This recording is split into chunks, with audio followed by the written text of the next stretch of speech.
In the heart of Uganda, a drama unfolds that transcends mere politics. Yoweri Museveni, a name synonymous with power. A man who has held the reins of Uganda for over 3.5 decades, finds himself entangled in a tale far removed from the corridors of power, a whispered history of forbidden love.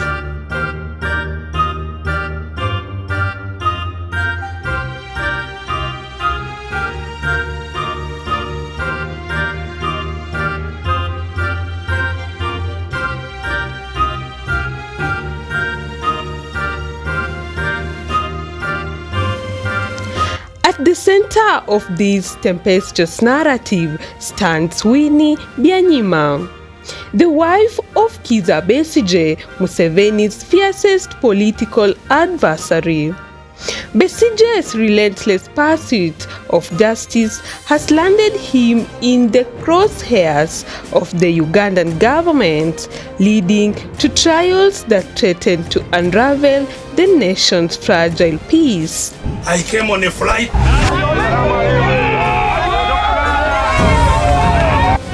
We must continue the struggle. And it will be long, it may be long and hard, but in the end we shall win. We won the election. We shall win the struggle and have the power. I am going to create a new law that I want in order to punish my opposition. That's totalitarianism.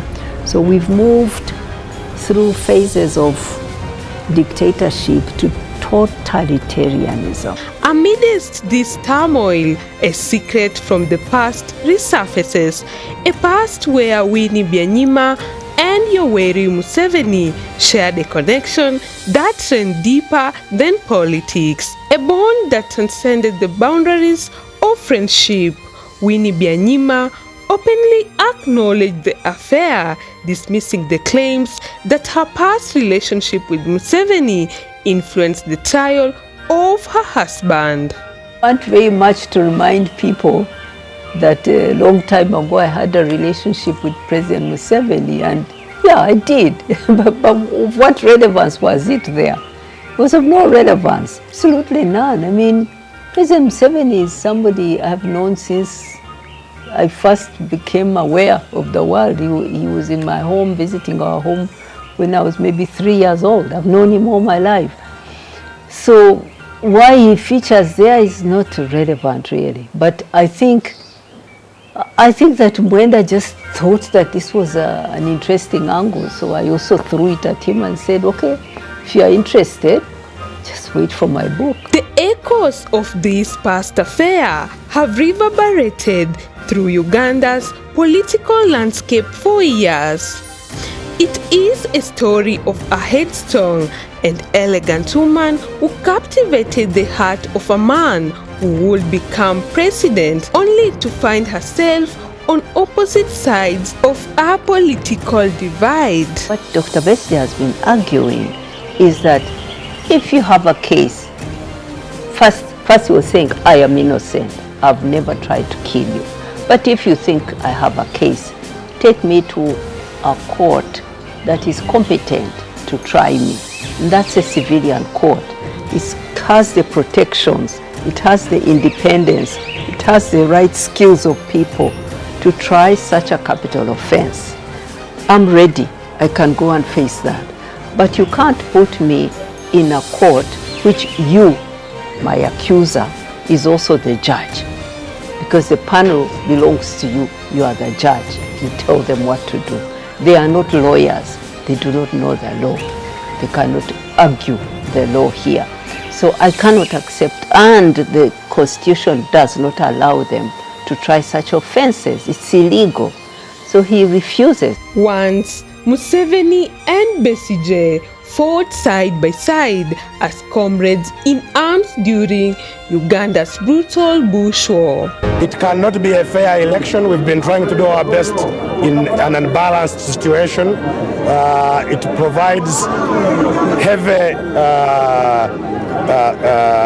leaning to the side of the incumbent and disadvantages any other person challenging the incumbent. We are supposed to run as individuals in this election.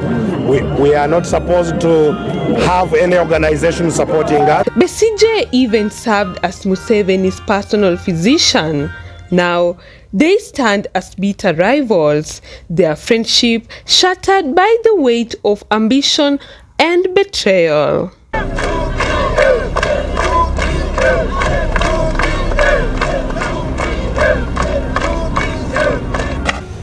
Treating casualties from gunshot wounds or shrapnels, and also treating the medical ailments like malaria, diarrheal diseases, hookworm infestations. The current trials of Besigye, imprisoned on charges of attempting to overthrow the government, carry a personal sting. The woman who once stood beside Museveni now stands beside his greatest critic.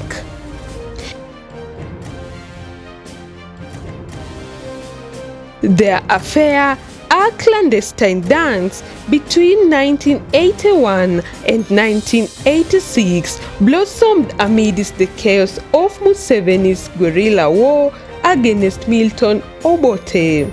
Winnie was a constant presence, a source of strength as he marched into Kampala and claimed the presidency in 1986. I think some people think that maybe that the relationship has an element of scandal and maybe it makes me uneasy. They couldn't be more wrong. They are so wrong. This is a relationship that I had so many years ago, and my views about it is that it was a normal relationship with some challenges, and I left it, but it's nothing to be, it's not interesting for the political discussion. It's just interesting between us. It's just one of those events that happened in my life, a small event.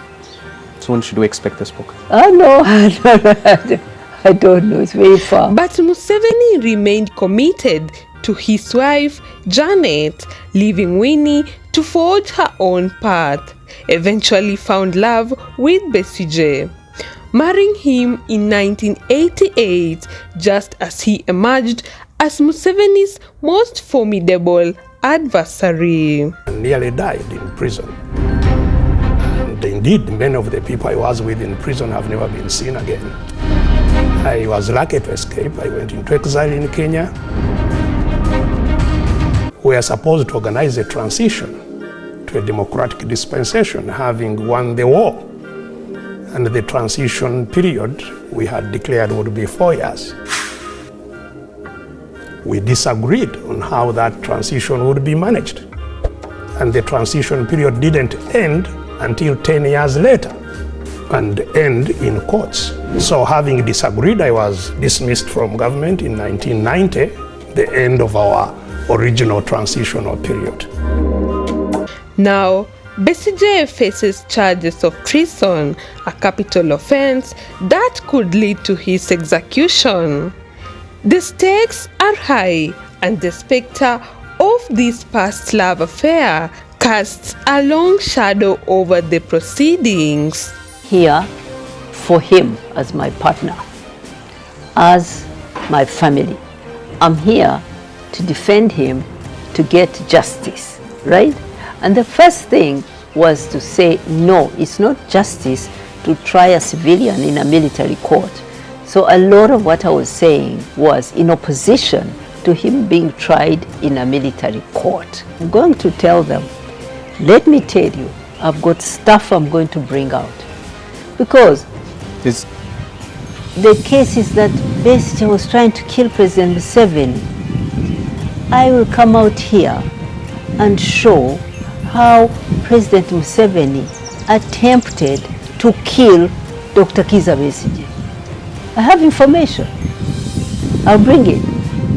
Because now, because they are using the public to put out their lies, I will put out my facts. We will bring our activists who were killed in safe houses by President Museveni's operatives. We know them, we buried them. I've put them on the table, and then we will see who's been killing who. Besigye has never killed anyone, directly or indirectly, ever. He's not a killer. Never killed anyone, never tried to kill anyone. But they have been killing people. News through Maisha TV. My name is Joy Madoya.